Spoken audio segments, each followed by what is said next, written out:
Today I thought that we would start by reviewing the genealogy of Abraham. In your readings in your Biblioplan textbook, you have been reading about Abraham and Isaac and Jacob, and in class we haven't really been talking about them very much, so I thought today would be a good time to just review some of that information. Before we talk about Abraham, though, I want to point out a few special people on this chart. First, I'd like to point out Midian. Now, when Sarah died, Abraham married a woman named Keturah. And you can see there on the chart that they had several children together, and one of them was named Midian.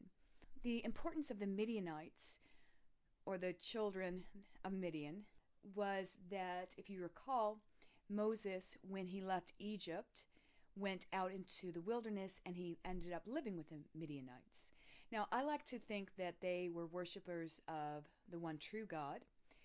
However, history does tell us that at least at some point in their history, they not only worshipped God, but they also worshipped the Canaanite Baal. And so I'm not sure that they were worshiping Baal at the time that Moses lived among the Midianites. I hope that they didn't. As you recall, Moses' father-in-law, Jethro, was the priest of Midian, and so I hope that he was a priest to the one true God. I'd also like to point out Moab and Ammon. They were the sons of Lot. If you recall, after Sodom and Gomorrah were destroyed, Lot and his family ended up taking refuge in a cave. Later on, his daughters had sons. One was named Moab, the other one was named Ammon. And the Moabites and the Ammonites, that is, the descendants of Moab and Ammon, become important in Israel's history.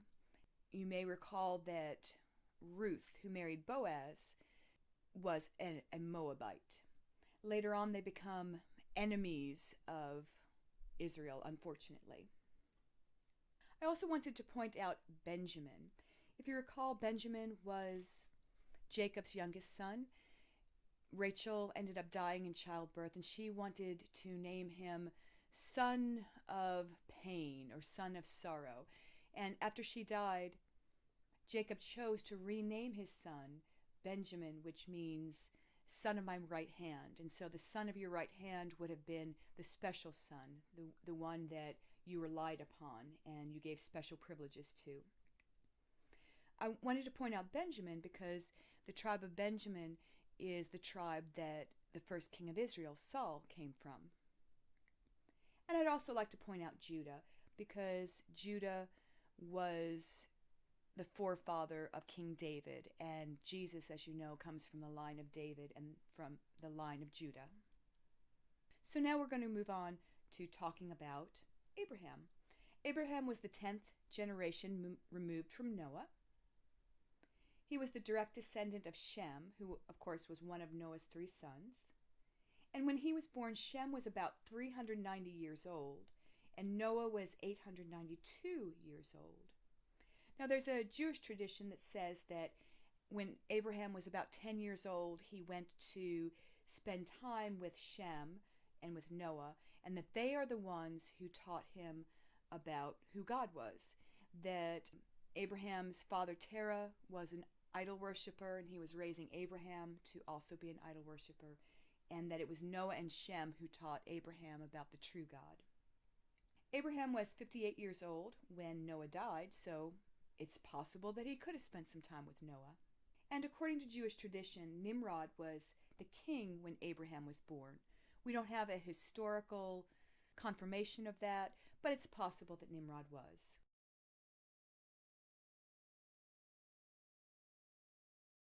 According to Jewish tradition, Terah, Abraham's father, was an idol merchant. Abraham tried to convince his father of the folly of idol worship. One day when Abraham was left alone to mind the store, he took a hammer and he smashed all the idols except the largest one. He placed the hammer in the hand of the largest idol. And when his father returned and asked him what had happened, Abraham said, "The idols got into a fight, and the big one smashed all the other ones." His father said, "Oh, don't be ridiculous. These idols have no life and no power. They can't do anything." Abraham replied, "Then why do we worship them?" I think that's an interesting question. Isaac was the 11th generation removed from Noah. He was born when Abraham was 100 years old, and Abraham's wife Sarah was 90 years old. Isaac was 40 when he married his cousin Rebekah. And according to Jewish tradition, he was born on Rosh Hashanah. Rosh Hashanah is the Jewish New Year. Jews believe that it is the head of the year because it is the date on which God created the earth. It's not the first month of their calendar. The first month of their calendar occurs back in the spring, but the new year doesn't roll around until we get to Rosh Hashanah. It's about 7 months later after their first month. Also, according to Jewish tradition, Isaac was a carbon copy of his father Abraham. And rabbis tell us that the reason God made sure that Isaac looked almost exactly like his father Abraham was because he knew that people would come up to Abraham and say, "Oh my goodness, that is not your son. Sarah fooled you. She never was pregnant. She got a baby from someplace else. Why do you believe her?"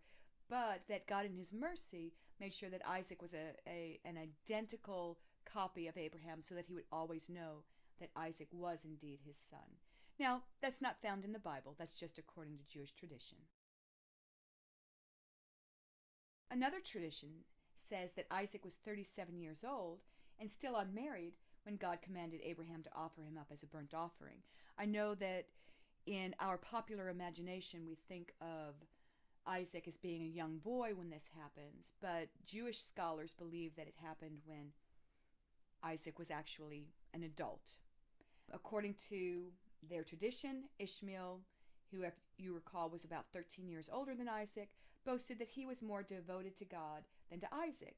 And he said, "I was already 13 years old when I was circumcised. I willingly submitted myself to this painful operation. But you, Isaac, you were a baby. You were only 8 days old. You knew nothing of what was going on." And so Isaac responded to him, "That didn't require very much courage. A little pain, a few drops of blood, and that's all. But I assure you, if I were commanded this very day to give my whole life to God, I would do it without hesitation." And according to Jewish tradition, that it's at that moment that God spoke to Abraham and commanded him to offer Isaac as a burnt offering, to test Isaac's devotion. Again, that is not found in the Bible. That's just according to Jewish tradition. Jacob was the 12th generation removed from Noah. He was born when Abraham was 160 years old and Isaac was 60. Isaac was 84 years old when he married Leah and Rachel. That's pretty old.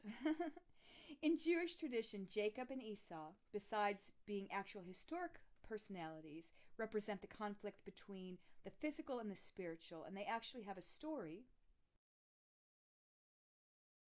that illustrates that.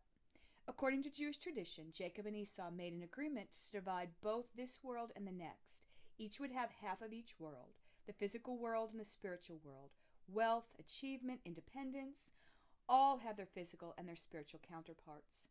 Jacob and Esau originally agreed to split everything 50-50. However, later, Esau came back to Jacob to ask him to tear up the agreement. "You take the next world completely, and I'll keep this world completely," he told him. So some might have the viewpoint that Esau got the better deal, but Jewish tradition thinks otherwise, because Jacob jumped at the suggestion. And if you recall, it was Jacob who pursued God, it was Jacob who was visited by God, and it was Jacob who was blessed by God. Joseph was the 13th generation removed from Noah. When Joseph was born, his father Jacob was 91 years old. He was 17 when he was sold into Egyptian slavery, and there's some controversy among the rabbis about how long he actually stayed in Potiphar's household versus how long he was in jail. According to Jewish tradition, he was sold to the Ishmaelites for 20 pieces of silver, but he was sold to Potiphar for 400 pieces of silver. Now, I do want to point out that some translations of the Bible say that it was Midianites who bought him. Some translations say that it was Ishmaelites who bought him, and some translations say that it was Canaanites who bought him. But regardless of the translation, we know that somebody bought him from his brothers, and somebody sold him into slavery in Egypt. According to Jewish tradition, Potiphar's wife was named Zelika. On one occasion, she was visited by some noble ladies of Egypt, and she told her maid to give them oranges, and she sent Joseph in to wait upon them. The women, unable to turn their eyes from Joseph, cut their fingers while peeling the oranges. And when Zelika asked them the cause, they answered that they couldn't help looking at Joseph. She then said, "What would you do if, like myself, you had him every day before your eyes?" Jewish scholars also say that when Joseph was on trial, the priests ordered that the garment that had been torn from him be brought in order that they might see on which side it had been torn. And seeing that it was torn in the back, they declared Joseph innocent. Joseph was nevertheless thrown into prison by Potiphar, who was anxious to save his wife from public exposure. Before we move on to the new material, I'd like just to review the stories that we read last week. Some of you read the story of Lugalbanda and the Anzu bird, and some of you read the Epic of Gilgamesh. And so we're going to start with reviewing Lugalbanda and the Anzu bird, keeping in mind that I realize not everybody ended up reading that.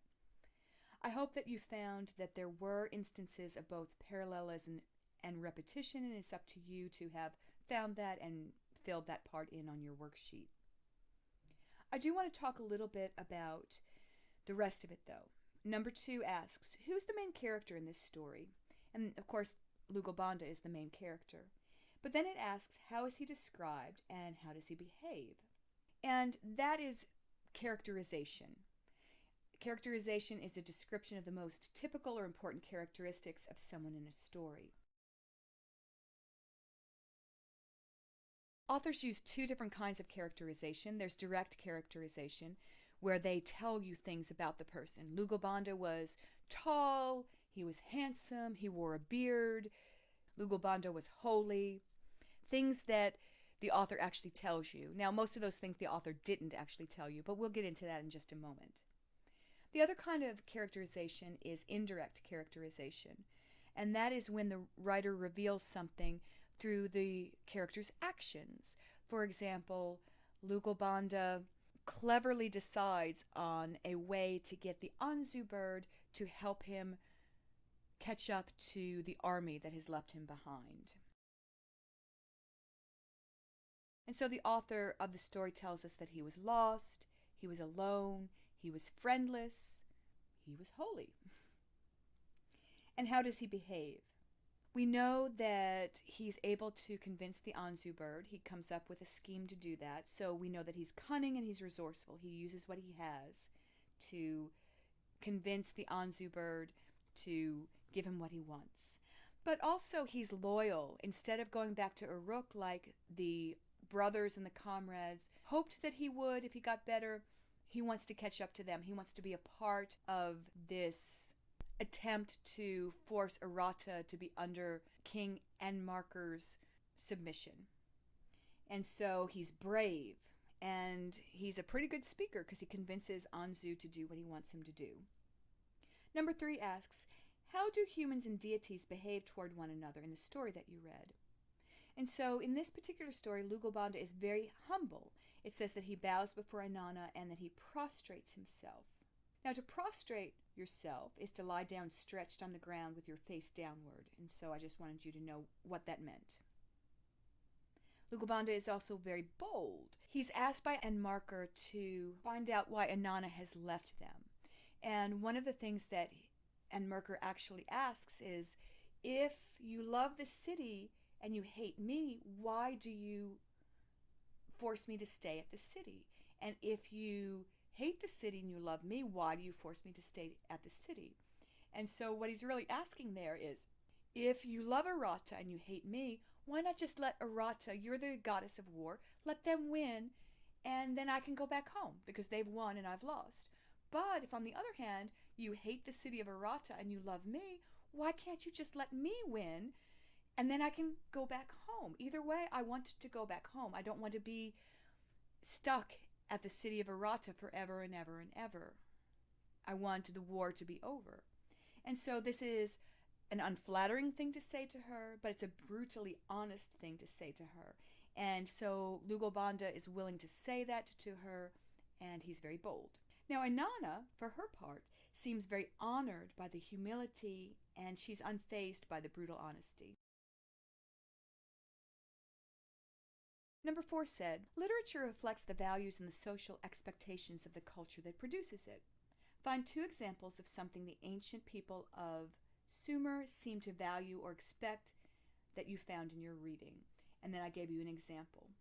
And I assume you read that example. So this may not be what you found, but here are some things that I found. First of all, hospitality is valued and rewarded. We read that Lugobanda knows this, that if I show hospitality to Anzu, he will reward me. The text says, I shall seat Anzu's wife and Anzu's child at a banquet, and when the bird has drunk the beer I bring and is happy, when Anzu has drunk the beer and is happy, he can help me find the place to which the troops of Anug and Kulaba are going. Anzu can put me on the track of my brothers.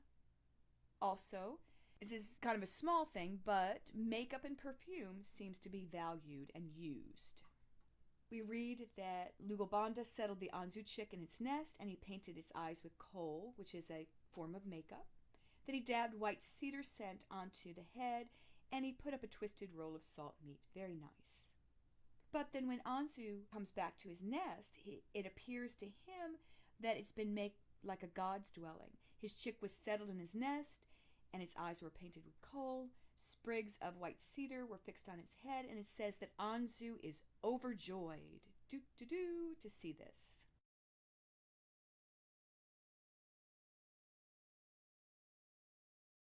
In addition, material wealth is valued. So Anzu, in order to reward Lugobanda for his hospitality, offers him a boat full of precious metals, like a boat loaded lavishly at the place of harvest. And also he offers him plenty of Dumuzi's holy butter churn, whose butter is the butter of the world, and it shall be granted to you. May you have plenty, he says.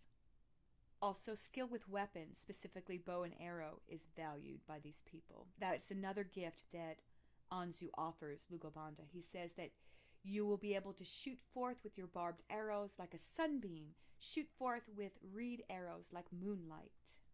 Winning battles is very important to them. Once again, that's another gift that Anzu offers in exchange for the hospitality. He says, I will set the breastplate that does not permit retreat on your chest. May you win every battle against the enemy. And finally, piety is valued. We see Lugobanda bowing and prostrating himself on the ground before Ainana, and she's willing to listen to his bold words because he has shown humility first and piety.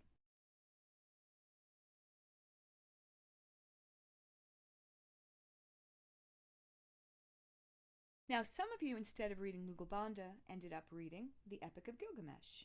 And there's not a lot of parallelism or repetition in the story as presented in your homework last week. So if you said that you did not see any parallelism, that's fine. If you were able to see some that maybe I overlooked, that's fine too.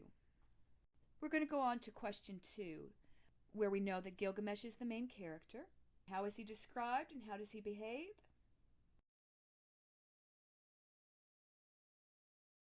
First of all, Gilgamesh is described as being wise. He knows all things. He has a perfect body. He's described as being beautiful. He's described as being brave, 2/3 God, 1/3 man. He's described as being kingly, but he's also described as being arrogant. In terms of how does he behave, he's very thoughtless. Remember that he's asking them to build these brick walls. He gets the young men to come play these violent games with him. They knock down the brick walls, and then he forces them to build the brick walls up again.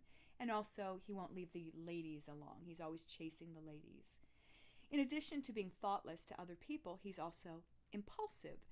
He decides after he becomes friends with Enkidu, oh, come on, Enkidu, we're going to run and we're going to go kill Humbaba. Come with me. Come, let's kill Humbaba. He's very reckless. And also, his actions show that he's afraid to die. He doesn't want to die. That scares him. Question number 3, how do humans and deities behave toward one another in this story? First of all, I would like to point out that Gilgamesh is not very reverent. He's rude to Inanna, and he's neglectful of the other gods. He's even willing to kill divine beings. He's willing to kill Humbaba, who is not a god himself, but he is a divine being. And then he's also willing to kill the bull of heaven, who we learned earlier in the semester was Inanna's brother-in-law. And so he was a divine being. He was married to Erishkigal, Inanna's sister. And in this story, Inanna is portrayed as being petty and vengeful.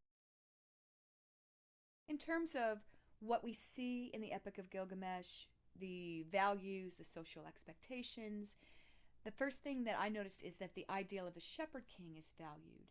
We read that the people of Uruk question whether Gilgamesh is a good shepherd king. They say, yet the king should be a shepherd to his people. Is Gilgamesh the shepherd of Uruk? Is he the shepherd, bold, eminent, knowing, and wise? The answer clearly is no. At this point in his life, he is not. Later on, after he meets Enkidu, after he goes on his long journey, he comes back to Uruk and he is able to be the shepherd king of Uruk. But at this point in the story, he's not. Also, deep friendships are valued. When Shamhat is telling Enkidu that he needs to come back to the city of Uruk with her, she tempts him by saying, you will be King Gilgamesh's equal, you will be King Gilgamesh's friend. And so when she had spoken, Enkidu was pleased. He longed for a comrade, for one who would understand his heart. And then later, after they become friends and Enkidu dies, we read that bitterly Gilgamesh wept for his friend Enkidu. He wandered over the wilderness as a hunter. He roamed over the plains. In his bitterness, he cried.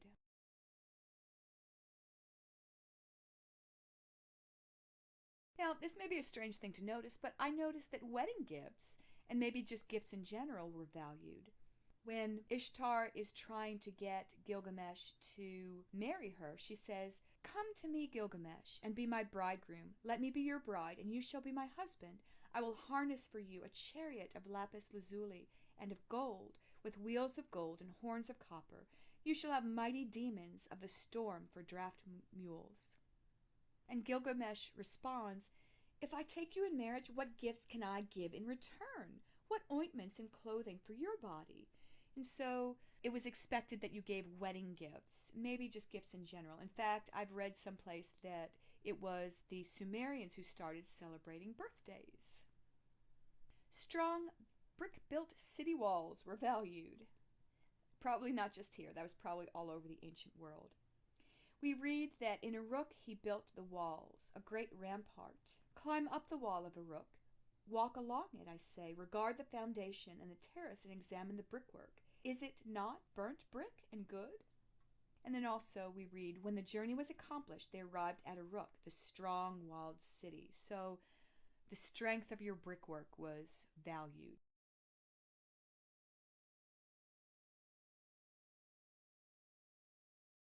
Before we move on, I'd also like to mention that in your Biblioplan, you read about cone mosaics this past week.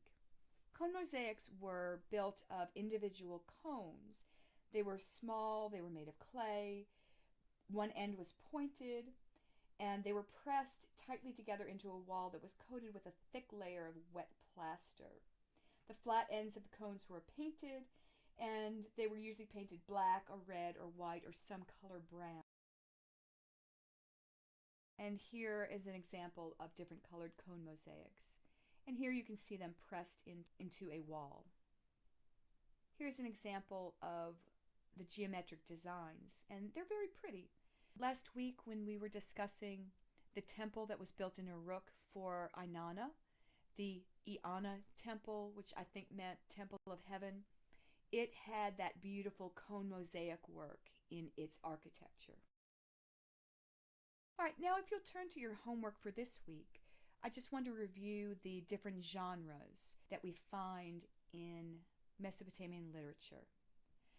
First we have Acts of the Gods, Kings, devotional literature, love, humor, and wisdom. And so far we've read a lot of literature from Mesopotamia that dealt with the acts of the gods and also with Kings. We've read a little bit of humor.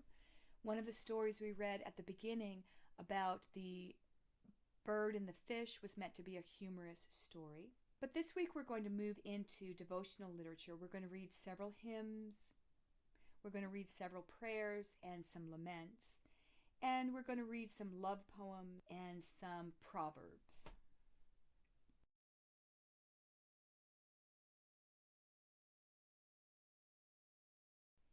Before we finish our time together, though, I do want to go over the story of Anzu, the bird who stole the tablet of destiny. Those of you who read Lugobanda and the Anzu bird, you know that he approached the Anzu bird because the Anzu bird had the magical ability to speak a destiny into someone's life, and that destiny would come true. And so I just wanted to share with you where he got the power to do that. I will say before we start this that at the end of this story, Anzu is dead. And of course, later on, we find him alive again. Don't ask me how that happens. I don't know. But let's go ahead and start. So, a little bit of summary. The tale begins with a lengthy praise to the superb Ninurta, who is the warrior god and the hero of this particular story. Then it quickly shifts to the struggle for power and for control over the Tablet of Destiny. Now, the Tablet of Destiny gives anyone who has it the ability to speak the future. And Anzu is an eagle-like bird that was created during the Great Flood, and Enlil brings him into his palace to be a guardian there. Unfortunately, watching Enlil use his power day after day, Anzu can no longer resist the temptation to steal that power for himself, and he comes up with a plan to steal the Tablet of Destiny while Enlil is busy taking a bath. And so we pick up the story. It says, Enlil appointed him, that is Anzu, to the entrance of the chamber, which he had made perfect. Enlil would bathe in holy water in Anzu's presence. Anzu's eyes would gaze at the trappings of Enlil's power, his lordly crown, his robe of divinity, the tablet of destinies in his hands. Anzu gazed and fixed his purpose to seize Enlil's power. Anzu often gazed at the god of Duranki, that is the temple at Nippur, the father of the gods, and fixed his purpose to usurp Enlil's power. I shall take the god's tablet of destinies for myself and control the orders for all the gods, and shall possess the throne and be the master of the rites. I shall direct every one of the Igigi. He plotted opposition in his heart, and at the chamber's entrance, from which he often gazed, he waited for the start of the day, while Enlil was bathing in the holy water, stripped and his crown laid down on the throne. Anzu gained the Tablet of Destinies for himself, took away Enlil's power. Rights were abandoned. Anzu flew off into the mountains. And so, just to summarize the next little part, the effect of this rebellion is immediate and dramatic. The gods are shocked and they're numb, and they don't know what to do. At last, Anu calls for volunteers to track down Anzu and to kill him. And the text says, radiance faded, silence reigned. Father Enlil, their counselor, was dumbstruck, for Anzu had stripped the chamber of his radiance. The gods of the land searched high and low for a solution. Anu made his voice heard and spoke, addressed the gods, his sons. Whichever god slays Anzu will make our name great in all populated lands. So Adad, the storm god, is asked to undertake the mission, but he's too fearful. Remember that Anzu has the Tablet of Destiny, and if he speaks the Tablet of Destiny and says, Adad dies, that's what's going to happen, and none of them want to face him because of that. It's a scary situation. Two other gods are called upon, and they also decline. And of course, because this is Mesopotamian poetry, it's all done with lots of repetition and lots of parallelism. Finally, Ninurta steps forward, and he agrees to take on the mission. And so we pick up with the text. On the mountainside, Anzu and Ninurta met. Anzu looked at him and shook with rage at him, bared his teeth like a lion in sudden rage. In utter fury, shouted to the warrior, I have taken away every single right, and I am in charge of all the gods' orders. Who are you to come to do battle with me? Give your reasons." Insolently his speech rushed out at Ninurta. The warrior Ninurta answered Anzu, "I am the avenger of Duranki's god." Remember, Duranki was that temple that was dedicated to Enlil, who established Duranki, king of destinies. Anzu listened to his speech, then hurled himself furiously amid the mountains. Darkness fell over the mountain. Their faces were overcast. Shamash, the light of gods, was overcast by darkness. Remember, Shamash is the sun, and so he's all overcast with darkness. Ninurta's first attack is repelled, and Anzu uses the Tablet of Destiny to make the arrows turn back upon the archer. And we read, "You shaft that came, return to your reed thicket. Bow frame, back to your wood. Bowstring, back to the ram's gut. Feathers, return to the birds." Anzu was holding the god's Tablet of Destinies in his hand, and they influenced the string of the bow. The arrows did not come near his body. Deadly silence came over the battle, and conflict ceased. Weapons stopped and did not capture Anzu amid the mountains. So at this point, Ninurta asks Adad, the god of the storm, who's been watching the battle, to carry word back to Ea, the god of wisdom, about how badly the battle is going. But Ea has a plan. He instructs Ninurta to use the wind to tear off Anzu's wings, and he predicts that Anzu will use the Tablet of Destiny to call his wings back. When he calls for them, Ninurta is to shoot an arrow, and the arrow, which has feathers also, will end up rushing to Anzu along with the feathers of his wings, and he'll be killed. And so we pick up once again. In the clash of the winds, Anzu shed his wings. He, that is Anzu, saw his wings, and he shouted. But as he shouted, "Wing to wing!" an arrow came up to him. A dart passed through his very heart. Ninurta made an arrow pass through the wing. A dart passed through the heart and the lungs. He slew the mountains, flooded their proud pastures, flooded the broad earth in his fury, flooded the midst of the mountains, slew wicked Anzu, and warrior Ninurta regained the Tablet of Destinies for his own hand. And so this is where the Anzu bird gets the power to speak a destiny for a god or for a man. Now, he doesn't have the Tablet of Destiny. I'm not an expert in Mesopotamian literature. I don't know how he resurrects and becomes the father of little chicks later on. And I don't know how he continues to have the magical ability to speak a destiny and for it to come true. But somehow, in their mythology, that continued. Now, we do have a worksheet to fill in for Anzu, the bird who stole the Tablet of Destiny. And so you should have noticed that there were some instances of parallelism. For example, it says, Enlil would bathe in holy water in Anzu's presence. And again it says, while Enlil was bathing in the holy water. So that's parallelism. It's not exactly the same, not the same exact words, but it's saying the same thing. Anzu's eyes would gaze at the trappings of Enlil's power. And then later it says, and the chamber's entrance from which he often gazed. And then again, Anzu often gazed at the god of Duranki. So all parallelism. There's also some instances of repetition in the story. Right here we see gazed, gazed, gazed. So we're going to write in gazed, gazed, gazed.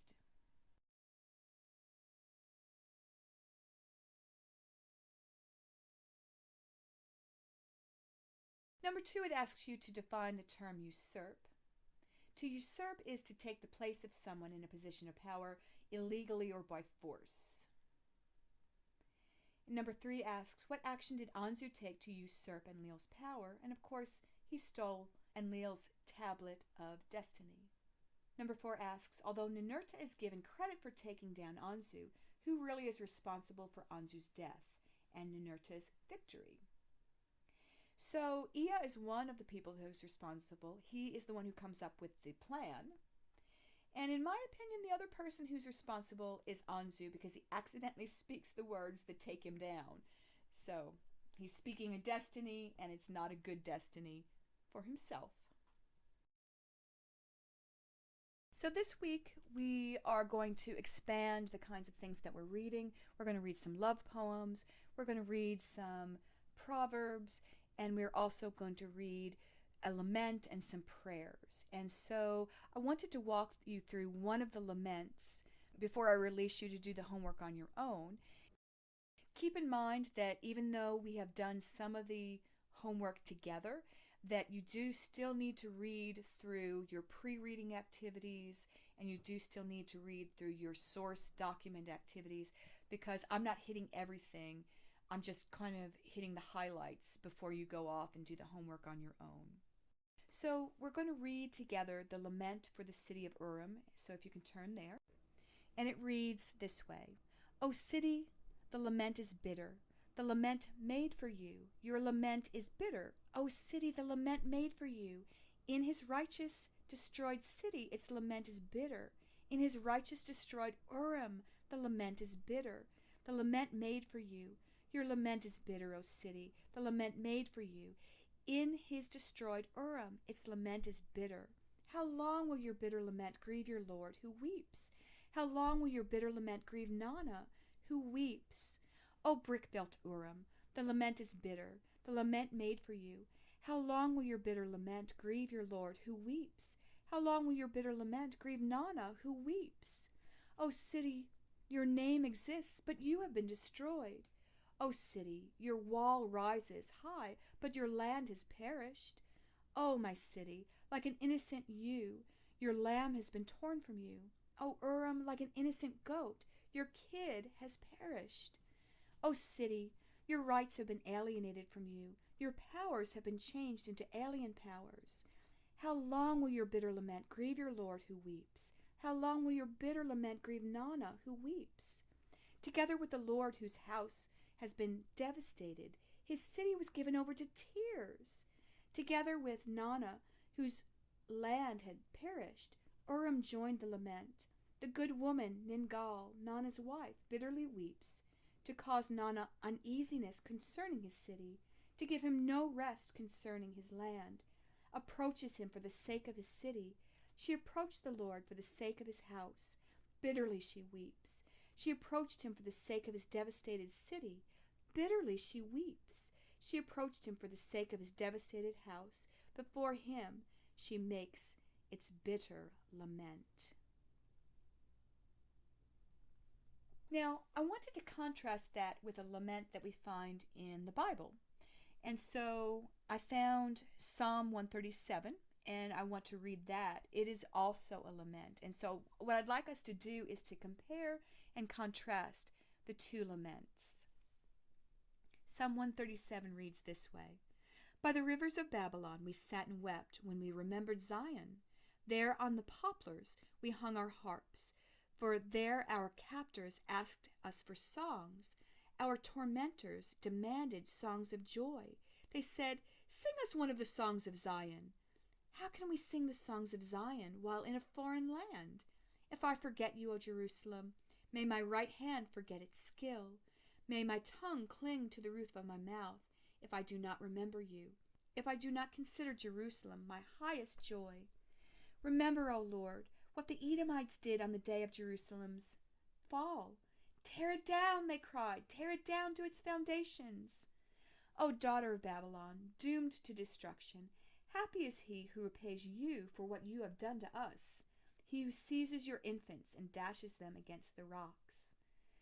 Wow, that's a pretty intense lament there, found in Psalm 137.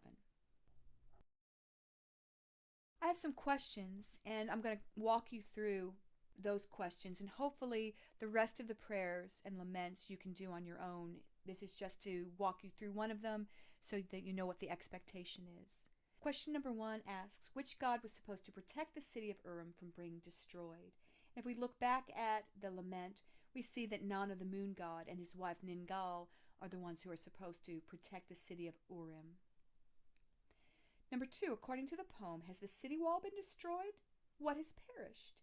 And so when we look back at the lament, the city walls have not been destroyed, but the land has perished. Maybe the land outside the city.